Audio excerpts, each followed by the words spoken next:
Hey everybody, welcome back to the channel. This video we are going to be getting back to work on the Cobra. When I left off, I had started getting the dash installed. It was actually in place and a lot of the wires were being hooked up. I ran into a few issues as far as my high beam's not working and still needed to hook a few things up to have the job called complete. So we are going to pick up there and get back to work. All right, so I was back under the dash trying to mess with the high beam issue. I hooked up the old switch or the new switch again because I had previously in the last video sorted out that that's not the issue. So I reached my hand under here and tapped on the relays because the two relays to the right are for the lights, the two to the left are for fans. And as soon as I hit those, it all of a sudden started making a very loud buzzing sound and smoke started spewing out. So I think that I found my issue. Something with the relay or the wiring to the relay, something is not happy, which is strange because I did not change any of the wiring from what it was previously, and everything everything functioned fine before I started doing this dash swap. So I am going to have to dig into this wiring here, see if something got chafed and grounded out or something like that. But yeah, I mean, either way, it smoked something. It was smoking pretty bad. I grabbed the key real quick and also the quick disconnect the power there just to make sure I didn't set the car on fire. But yeah, the smoke is dissipated. So now I need to figure out what the issue is with the wiring and what happened there. It was basically I tapped on it and the relay just started making a really loud vibrating sound, and that's when the smoke started, and that's when I turned everything off as quick as I could. So gonna dig in, see if I can figure out what happened. All right, well, I just had a major failure. So I went ahead and disconnected the two relays because I was thinking it was a relay issue. Remove those and then hook the power back up, turn the key. As soon as I did it, this thing started smoking like crazy and there was a loud pop, and I got the key off, obviously. Well, here you can see the damage. This is the two wires that went to the red light up here. You can see there's damage there, and it totally melted the wires there. I think what happened is something crossed in here. These are basically the signal wires coming off the alternator to turn the trouble light on and off if there's an issue. I am guessing that something touched in this bundle here. It's most likely my bad with how I wired it or something, but it shorted out, and that is what the smoke was. And like I said, you can see there it melted the wires completely. So I'm guessing the pop I heard, because it came from under the hood, was probably the voltage regulator for the alternator. Something along those lines. It's something up there. So I am going to have to do a lot of wire chasing and figure out what happened.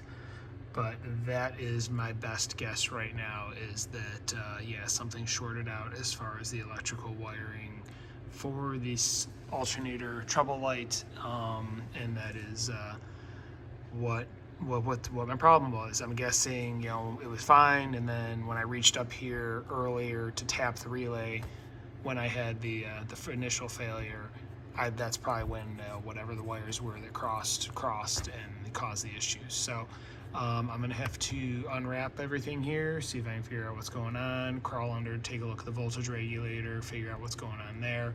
I was actually planning on replacing it anyway because it's had a cracked housing from a previous alternator install, so it needed to be replaced anyway, but I'm pretty sure that that's now fried, and hopefully nothing else is shot. We'll find out as time goes on, but yeah, little setback on the car. All right, I've been messing around under the car, under the hood, just looking for any other signs of damage, because there was some smoke coming up from the engine bay when I first had the issue. I have not seen anything in looking around here. No wires look to be burned. I've been looked at all the fusible links. They all look fine. I don't see anything that looks like it roached. Did crawl under and look at the alternator. It does look like on the alternator, the wiring bundle that comes out of the alternator itself, the different sensor wires and whatnot, the trigger wires, it's pretty mangled the way it has to get on that alternator down there. And I've been tempted to replace this thing anyway. I think I'm going to just get rid of this alternator and go to like the one wire, easier setup type alternator. off of a newer Mustang. I think that's going to be a big help for me. I think that's part of my problem. The voltage regulator on the back of this is just kind of wedged up against the block. It just doesn't fit well where it's at. So I need to look and see what my options are to get rid of this alternator. I've had fitment issues with it ever since I started messing around with it. It's got a custom mounting setup, things like that. So something else to put on the list. But so that's that. And then here's the wiring cleaned up. I took the sheathing off of it, and you can see how bad this melted. This was connected to this, and it completely roached the wire. This is now pretty much melted on to the back of the light and everything. So not exactly sure what happened. Like I said, it happened when I reached up here. I don't know if something caught, something grounded out. But I mean, these things were all separated, with electrical tape in here. So nothing should have touched. So I don't know. But I mean, the main burn area was all in through here. So I need to figure out what the hell happened and get this resolved. But like I said, it was as soon as this was mounted up to the light right there, and it was as soon as I reached my hand up here is when the whole issue started with the buzzing relay, and then eventually when I turned it back on after disconnecting the relays, this wire just going up in flames. So more to come. That's where I'm at on the car. All right, so it is the next day, and I wanted to kind of put together a post-mortem on my mishap from yesterday. So first, I'm going to start with what I think the cause of the issue was. As I showed you, it was the wiring going to the trouble light, or the alternator light, which is the red one above the key here. This is a metal housing that it's in, and here's what the actual light looks like that slides into that housing. It's just kind of like a press fit. So it's metal on metal in a metal dash that is going to ground out. And this is my bad, had hooked up the power lead on this side, which you can see the terminal is pretty much permanently fused to the light housing. That's the main hot lead wire, the one that melted, coming from the ignition system. And then I'd put what would be kind of the return. This is the green signal wire from the alternator regulator. That was on this the inner terminal. I'm thinking I should have had it the other way around, because this is an insulated terminal. That probably should have been where the main power, and then the outside should have been the ground, because that would make sense, being that it is the housing, and the housing would ground. So that is what I'm guessing caused the issue. This was up there, it was in there. I had a little bit of like goop glue on it, so I'm guessing that's why there wasn't metal to metal contact initially, because I had turned this thing on and off multiple times without issue. And then when I bumped this, I'm guessing it was enough to shift it ever so slightly, and it grounded out this housing to the housing in the dash, through the system, or through the dashboard, into the frame, all that stuff, caused a dead short, and that is where we got the fried wiring and electrical system. So that is what I believe the issue was. I don't think it was anything was wired incorrectly or anything like that. I think it was a combination of the metal on metal on metal, and me putting the power wire on this outer housing instead of the inner terminal. So I'm going to try and get this terminal off, because I did check and this thing still works. The light bulb still works and everything. So the light itself is pretty good. As far as damage goes, I've gone through, I'm pretty sure the ignition switch is fried, because even in the off position, if I put the key to hook the battery connector back up, that's what triggers the main relay, and it turns everything on. I checked the lighting, that all works. I checked the turn signals, they still work.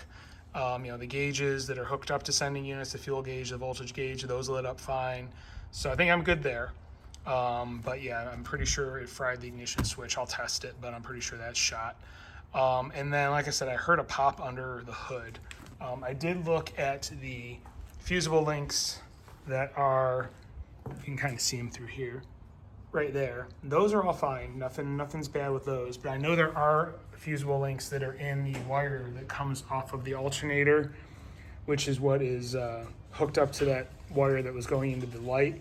I'm guessing the fusible link in that line blew up. So I need to find out. It's somewhere wrapped up in the wiring harness looms under the car. So I need to find that. That's most likely shot. The regulator and the alternator, that's going to be questionable, because that was part of that system as well. So Still a little bit more to come on that, but as far as the damage assessment, that is where I'm at so far. So that being said, I am going to try and mess around with things and see if I can get this rewired, find anything else, and just proceed from there. But I at least wanted to give an update on where I'm at as far as the damage on the car goes. All right, so quick update on one problem. As far as the ignition switch goes, I swapped out relays. You know, this is the relay I'm using. It's a pretty heavy duty relay, and I had a pack of them. So I pulled the old relay out, put in a replacement, and now everything works fine. So it's just this relay, which is the one I pulled out, must be fried on the inside. And I kind of figured it was probably just backfeeding because I was hearing it trigger on and off, but it was probably just, something is melted and now attached to itself on the inside of the relay. So yeah, with the new one in place, I put the key in, the power key, and nothing. We're good. It does what it's supposed to do. And then when I actually put the key in the ignition, turn it, that's when I get things switched. So we're good there. That's at least one thing fixed as far as the electrical goes. So yeah, still need to crawl under the car, start chasing fusible links, and then need to figure out what I'm going to do about this mess here as far as getting that light working. All right, update time. I have the alternator out. Here's the wiring. I pulled it down. I was checking through just to make sure nothing looked like it was burned. Right here, the green wire. This is the one that is on the kind of ground per se side of the alternator light, and then the hot side of the alternator light is the red with light green stripe on it. So I'm looking at the power distribution. You can see here, this is that wire coming from the alternator, the green one, you have the light, and then this is, right here it says red, yellow, but if you keep following, it's red, light, green where it ties in. It's probably just been cut, or this is just wrong from different models or whatnot, who knows. But anyway, in looking at it, it looks like that wire doesn't really have a fusible link anywhere in it. So I don't think it was a fusible link that I heard pop. It very well could have been whatever was going on with that relay that I replaced, and that's what I heard pop, something internal in there. I mean, like I said, so far everything I've tested works. I'm probably going to go through any of the lines that are hooked up that have fusible links in them and just check for continuity on both sides just to make sure there's no surprise down the road. But I mean, so far I think everything is good. The biggest thing I would probably worry about is the charge power wires coming off of the alternator. Making sure that those are not damaged or anything like that. Here you can see the regulator and then all the different wiring coming off of it. I am still thinking I may just go ahead and switch over to a 3G alternator while I have this apart. Kind of take it as a sign, because this alternator, the regulator is all busted up on it.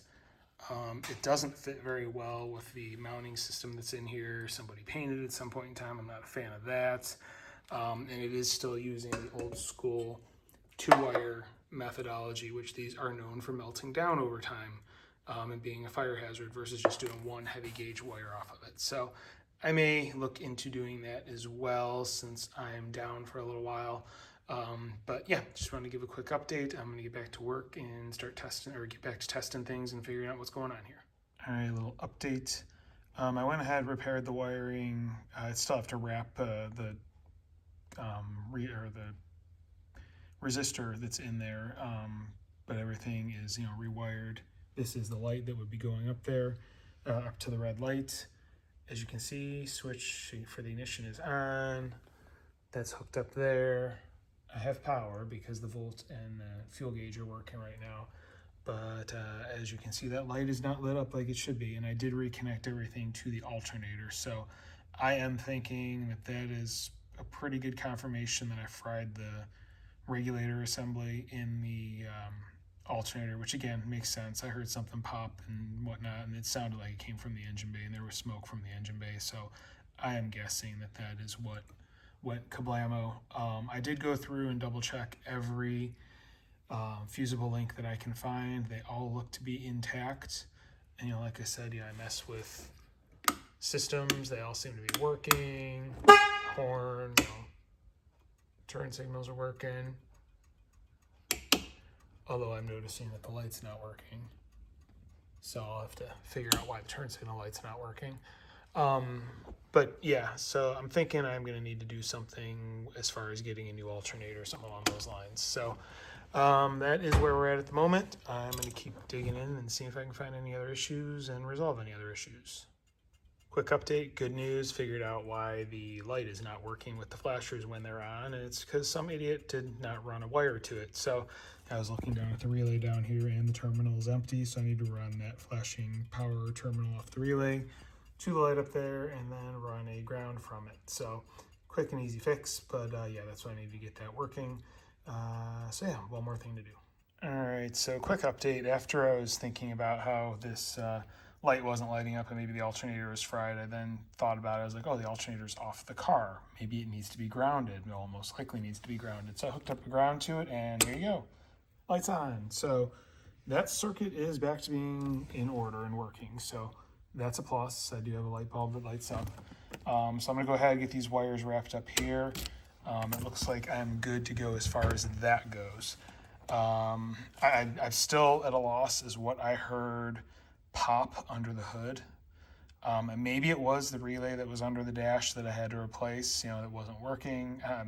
It just sounded like it was coming from under the hood. So I'm going to poke around down there some more and see if I can find anything, but maybe I got away with it and I'm not in too bad of a position. All right, with that, I think I'm going to call this a video because I just realized how long it has gotten. I'm going to end this one here. Next video I'll pick up. I still have to, get the turn signal light working, figure out why the high beams aren't working, still poke and prod around under the hood, see if I can find anything. So far, like I said, everything seems to be good and working. I haven't found any issues. Need to get the oil line hooked up, the final screws and everything mounted in the dash, things like that. So definitely more to do in the next video when I come back. So that being said, if you like what you're seeing, please hit like. I'd appreciate it. If you have any questions or comments, leave them in the comment section. I do review them. I will reply. And other than that, stay tuned. There's definitely more to come on this car.